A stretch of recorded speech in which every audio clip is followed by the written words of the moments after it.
the world could be free to sing Happy Birthday without being sued as early as next month after a judge finally ruled Warner and Chappell did not own the lyrics that entitled them to royalties every single time the song is used. This famous tune will now finally enter the public domain. Now, in a settlement that was made this week, music publishers Warner and Chappell agreed they will pay $14 million. This will end the lawsuit that challenged its right to Happy Birthday to You, possibly the world's most famous song.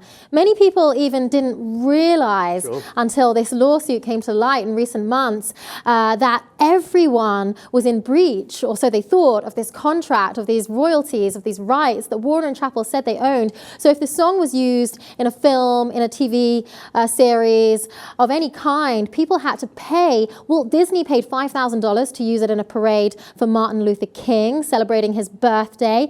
Even if people sing it in a restaurant, around the candles, in your own home, apparently you're breaching the contract, and realistically you should have to pay something in terms of royalties. The tune has a long, long history. It dates back to the 19th century. And Warner and Chappell, they bought the rights for it in 1988 for $22 million, but it was a dubious purchasing of this rights because the song has changed hands and changed lyrics so many times over the years, and they've been making an estimated $2 million a year over something that wasn't in its entirety belonging to them. Here's a quick quote from Jennifer Nelson, who made a documentary about the song's history. And she, in fact, was told she'd have to pay $1,500 to use the song in her film.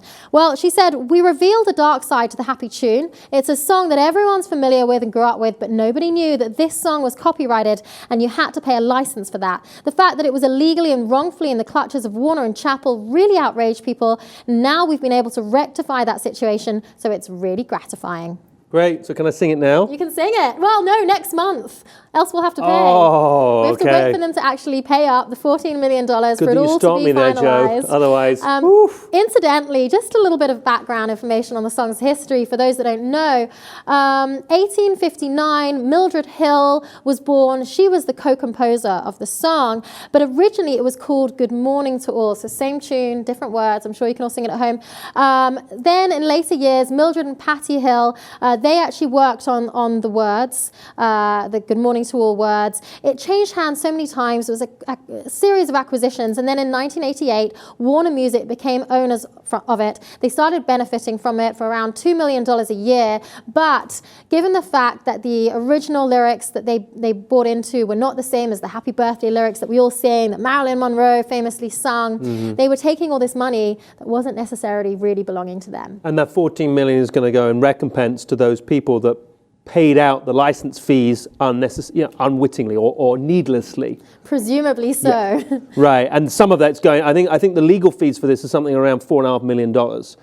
$4.5 million. And there is obviously a foundation as well relating back to Mildred and Patty Hill, because this originally came from them. Incidentally, when they first made this song and they first changed the words and taught it to other people, they instructed people not to write down the words. So they must have known that they were onto something. They must have just known that this was a really catchy tune and that one day there was going to be some rights issues around it.